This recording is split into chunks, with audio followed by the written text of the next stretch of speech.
नमस्कार, जोहार। मेरा नाम है दशरथ प्रधान और आप देखना शुरू कर चुके हैं छोटा नागपुर लाइव। सुबह की 5 बजे की स्पेशल बुलेटिन में आप सभी का बहुत बहुत स्वागत है। तो चलिए जानते हैं झारखंड की 25 बड़ी खबरों को फटाफट अंदाज में। तो पहली खबर देखिए, जहां होली गीतों से गूंजा रक्षा राज्य मंत्री का आवाज, हास्य कविताओं से बांधा समा।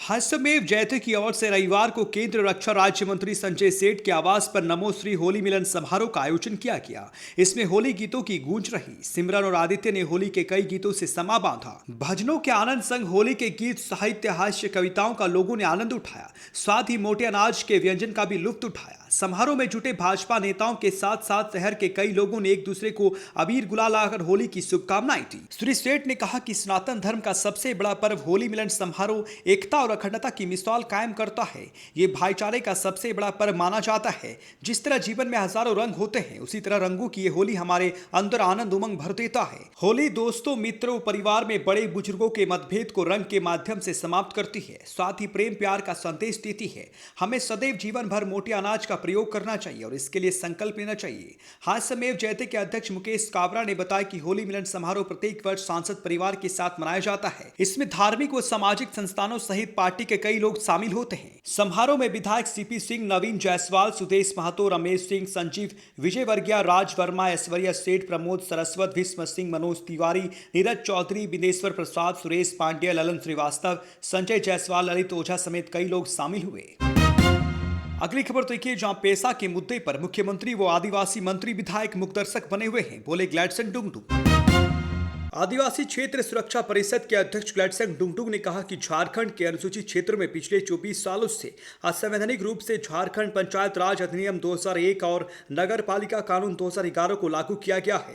इस वजह से आदिवासियों की जमीन और प्राकृतिक संसाधनों को छीना जा रहा है। श्री डुंगडुंग रविवार को हरमू में परिषद के तत्वाधान में आयोजित पेशा विमर्श को संबोधित कर रहे थे। इसमें परिषद के सदस्यों के अलावा हरमू क्षेत्र के आदिवासी बुद्धिजीवी, सामाजिक कार्यकर्ता शामिल हुए। मौके पर श्री डुंगडुंग ने कहा कि झारखंड सरकार के प्रस्तावित पेशा नियमावली 2024 द्वारा इन्हीं कानूनों को वैध बनाते हुए लूट जारी रखने की कोशिश की जा रही है। यह दुर्भाग्य है कि आदिवासी मुख्यमंत्री, आदिवासी मंत्रीगण व आदिवासी विधायक इस मामले पर मुखदर्शक बने हुए हैं। ग्लैडसन ने कहा कि इंडिया गठबंधन के दो बड़े घटक दल झारखंड मुक्ति मोर्चा और कांग्रेस पार्टी दोनों ने सत्ता में वापस आने पर पेशा कानून 1996 को लागू करने का वादा किया था। अब जब चुनावी वादा निभाने का समय है, तब इन दलों के नेता मुंह नहीं खोलते हैं। परिषद की महासचिव सुषमा बिरोली ने कहा कि हम आदिवासियों का पेशा कानून के बहाने एक बार फिर से सरना ईसाई के नाम पर बांटने की कोशिश की जा रही है। उन्होंने कहा कि हमें यह समझना है कि हम सभी आदिवासी अपने अपने खूंट के हिसाब से भाई बहन हैं, इसलिए हमें आपस में नहीं लड़ना चाहिए, तभी हम अपने अधिकारों को सुरक्षित कर पाएंगे। उन्होंने कहा कि पेशा कानून 1996 अनुसूचित क्षेत्रों के लिए संविधान है, इसलिए यहाँ जीपीआरई 2001 को लागू नहीं किया जा सकता है। अगली खबर देखिए, जहां झारखंड में बढ़ने लगा अधिकतम और न्यूनतम तापमान, ऐसा रहेगा अगला 4 दिन का मौसम। झारखंड में अधिकतम और न्यूनतम तापमान बढ़ने लगा है। राजधानी रांची समेत सभी प्रमुख शहरों की उच्चतम और न्यूनतम पारा में वृद्धि देखी गई है। राजधानी रांची का अधिकतम तापमान 1.5 डिग्री सेंटीग्रेड बढ़कर 31.6 डिग्री सेंटीग्रेड हो गया है, जो सामान्य से 1.2 डिग्री सेल्सियस अधिक है। यहाँ का न्यूनतम तापमान 1.3 डिग्री सेंटीग्रेड बढ़कर 14.5 डिग्री सेल्सियस हो गया है। हालांकि ये अभी भी सामान्य से 1.3 डिग्री सेंटीग्रेड कम है। भारत मौसम विज्ञान विभाग के रांची स्थित मौसम केंद्र ने बताया कि अगले 5 दिन में राज्य के तापमान में 4 से 5 डिग्री तक की वृद्धि होगी। इस दौरान ज्यादातर दिनों में आसमान साफ रहेगा, मौसम शुष्क रहने का अनुमान है। सोमवार 10 मार्च 2025 को झारखंड के 1 दर्जन जिलों में बादल छाए रहने की संभावना है। पिछले 24 घंटे के मौसम की बात करें तो सबसे अधिक उच्चतम तापमान 37 डिग्री सेंटीग्रेड सरायकला में दर्ज किया गया है। रांची का उच्चतम तापमान 31.6 डिग्री और न्यूनतम तापमान 14.5 डिग्री सेंटीग्रेड पहुंच गया है। जमशेदपुर का उच्चतम तापमान 34.9 डिग्री सेंटीग्रेड और न्यूनतम तापमान 16.4 डिग्री सेंटीग्रेड रहा। अगली खबर देखिए, धनबाद से है, जहां वायु सुरक्षा घेरे के बीच होटल के कमरे तक कैसे पिस्टल लेकर पहुंचा पीए।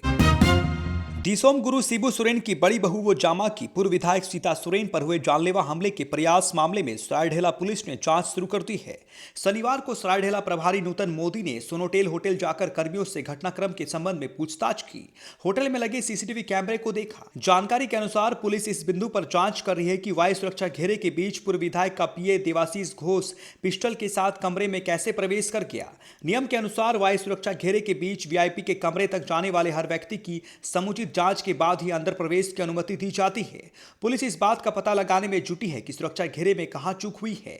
ज्ञात हो कि गुरुवार की रात पूर्व विधायक सीता सोरेन के कमरे में उनका पीए देवाशीष घोष पिस्टल लेकर प्रवेश कर गया था। कमरे में प्रवेश करते ही उसने सीता सोरेन पर पिस्टल तान दी थी। बाद में मौजूद सुरक्षा गार्ड ने उसे धर दबोचा था। अगली खबर देखिए जमशेदपुर से है, जो राजद श्रमिक प्रकोष्ठ की सलाहकार कमेटी में आदित्यपुर के नेताओं को मिली जगह। राष्ट्रीय जनता दल श्रमिक प्रकोष्ठ पूर्वी सिंहभूम की बैठक जिला अध्यक्ष ललन यादव की अध्यक्षता में सर्किट हाउस में रविवार को हुई। बैठक में सर्वसम्मति से जिला श्रमिक प्रकोष्ठ के नए कमेटी का विस्तार किया गया। नई कमेटी में एक प्रधान सचिव, 10 महासचिव, 11 उपाध्यक्ष, 11 सचिव, 2 प्रवक्ता सहित कार्यकारिणी में 8 सदस्यों को शामिल किया गया। राजद श्रमिक प्रकोष्ठ पूर्वी सिंहभूम की जिला कमेटी में 19 सदस्य सलाहकार बनाए गए। इसमें आदित्यपुर के पुरेंद्र नारायण सिंह, अर्जुन यादव और सारद देवी के अलावा राधे प्रसाद यादव, डीएन सिंह, मंजू शाह, सुधीर कुमार पप्पू, ओम प्रकाश, सुभाष यादव, बलदेव सिंह मेहरा, श्रीराम यादव, शौकत हुसैन, योगेंद्र यादव, कमलेश कुमार यादव, जनार्दन कुमार, सुरेंद्र यादव, नसीम अंसारी, मोहम्मद तनवीर अहमद, मोहम्मद सलीम जावेद को जगह मिली है। बैठक में मौजूद पर्यवेक्षक प्रदेश राजद उपाध्यक्ष डीएन सिंह ने नई कमेटी को जनता के हित में कार्य करने को कहा। बैठक का संचालन बलदेव सिंह मेहरा और अंत में धन्यवाद ज्ञापन मोहम्मद सलीम ने किया। अगली खबर देखिए देवघर से है, जहां होली पर रेलवे का झारखंड, यूपी और बंगाल के यात्रियों को तोहफा। चलेंगी 2 और होली स्पेशल ट्रेन। देखिए टाइम टेबल। होली में ट्रेन से घर लौटना या फिर वापसी दोनों मुश्किल हो गया है। अधिकतर सीटें फुल हैं, लोगों को टिकट नहीं मिल पा रहा है। ऐसे में ट्रेन का सफर आसान बनाने के लिए होली स्पेशल ट्रेन चलाई जाएगी।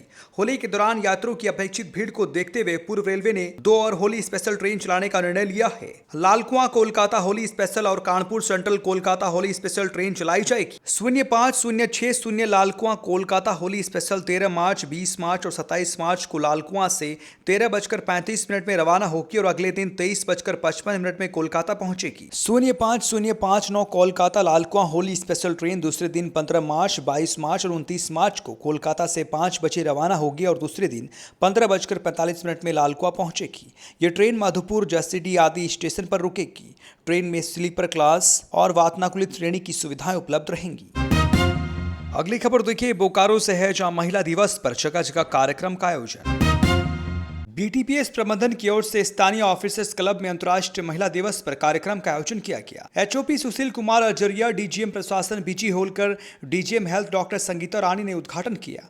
एचओपी ने कहा कि यह दिन उसी नारी शक्ति को समर्पित है जिन्होंने अपने साहस, मेहनत और संकल्प के बल पर समाज को नई दिशा दी है।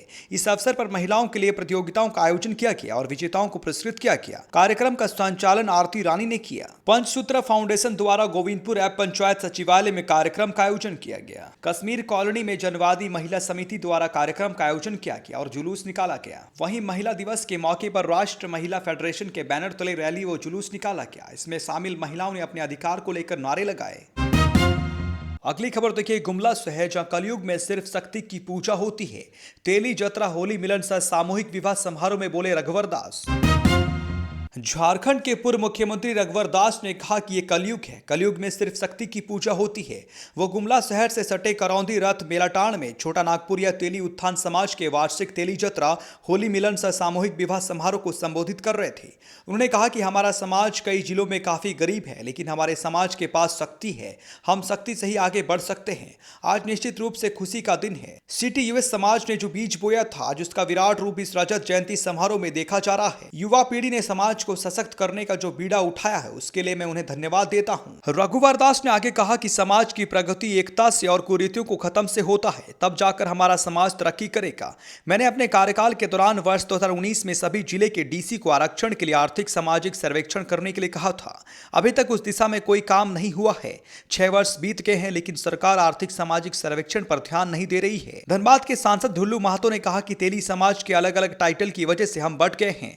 मैं इस मंच के माध्यम से लोगों से अपील करना चाहता हूं कि हम सबको एक ही टाइटल सिर्फ साहू होना चाहिए। किसी दूसरे की सेवा करने की क्षमता सिर्फ तेली समाज के पास है। इसलिए तेली समाज के लोगों को सभी समाज का आशीर्वाद मिला है। हमारे समाज के लोग राजनीतिक क्षेत्र में आगे बढ़ रहे हैं। तेली समाज को आरक्षण नहीं मिलेगा तो ईंट से ईंट बजा देंगे। अगली खबर देखिए, जहां टोटो के जंगल में फिर मिला आईडी बम, सुरक्षा बलों ने नष्ट किया। झारखंड में एक बार फिर जंगल में आईडी बम मिले हैं। ये बम पश्चिमी सिंहभूम जिले के टोंटो थाना क्षेत्र में मिले हैं। पुलिस अधीक्षक आशुतोष शेखर ने रविवार को ये जानकारी दी है। उन्होंने बताया कि रविवार को टोंटो थाना अंतर्गत वनग्राम जिगईगिरी के पास जंगल में सुरक्षा बलों को निशाना बनाने के लिए नक्सलियों ने आईडी बम लगा रखा था। नक्सलियों का सफाया करने के लिए अभियान चलाया जा रहा है। सुरक्षा बल लगातार सतर्कता बरतते हुए ऑपरेशन चला रहे हैं। सुरक्षा बलों के जवान उन तक ना पहुंच सके, इसके लिए नक्सलियों ने बड़ी संख्या में बम और लैंडमाइंस जंगलों में बिछा रखे हैं। पश्चिमी सिंहभूम के एसपी ने बताया कि विश्वस्त सूत्रों से एक सूचना मिली थी कि नक्सलियों ने जंगल में आईडी बम लगा रखा है। सूचना मिलने के बाद रविवार को केंद्रीय रिजर्व पुलिस बल और झारखंड पुलिस की संयुक्त टीम बनाकर टोंटो थाना अंतर्गत वनग्राम, सरजोम्बुरु, जिगईगिरी के आसपास जंगल और पहाड़ी क्षेत्र में अभियान की शुरुआत की गई। इस अभियान के दौरान जवानों को जंगल में एक 3 किलो का आईडी बम मिला। जवानों ने बम निरोधक दस्ते की मदद से बम को वहीं पर नष्ट कर दिया। एसपी ने बताया कि क्षेत्र में लंबे समय से नक्सल विरोधी अभियान जारी है। उन्होंने बताया कि अभियान दल में सीआरपीएफ 197 बटालियन और चाईबासा जिला पुलिस के जवान शामिल हैं। अगली खबर देखिए कोडरमा से है, जहां बरकार नदी से अवैध बालू लदे 14 ट्रैक्टर जब्त। जयनगर थाना क्षेत्र में अवैध बालू उत्खनन एवं परिवहन पर रोक लगाने को लेकर रविवार की सुबह थाना क्षेत्र के परसाबाद में बड़ी कार्रवाई हुई है। इस दौरान प्रशासन की टीम ने परसाबाद के प्राथमिक स्वास्थ्य केंद्र के पीछे स्थित बरकार नदी से अवैध बालू लदे 14 ट्रैक्टर को जब्त किया है। हालांकि प्रशासन गाड़ी देखकर ट्रैक्टर चालक मौके से भाग निकलने में सफल रहे। जब्त किया गया ट्रैक्टर को प्रखंड मुख्यालय परिसर में रखा गया है। उल्लेखनीय है कि जयनगर प्रखंड मुख्यालय के समीप से ही सरमाटार नदी से बालू उठाकर जयनगर में बेचा जा रहा है। बालू परिवहन करने वाले ट्रैक्टर को चालक द्वारा रात के अंधेरे में लाइट बंद कर काफी तेज गति से चलाते हैं ताकि किसी को इसका पता ना लगे। बालू के अवैध खनन की वजह से मार्गों में ट्रैक्टर की आवाजाही बनी रहती है। इससे सड़क पर आते जाते लोगों को काफी परेशानी उठानी पड़ती है। अभियान में एआई संजय कुमार सिंह सहित भारी संख्या में चौकीदार पुलिस बल के जवान शामिल थे। झारखंड की 25 बड़ी खबरों की बुलेटिन से जुड़े रहने के लिए आपका धन्यवाद। चैनल को सब्सक्राइब करें और ज्यादा से ज्यादा वीडियो को शेयर जरूर करें। धन्यवाद। जोहार।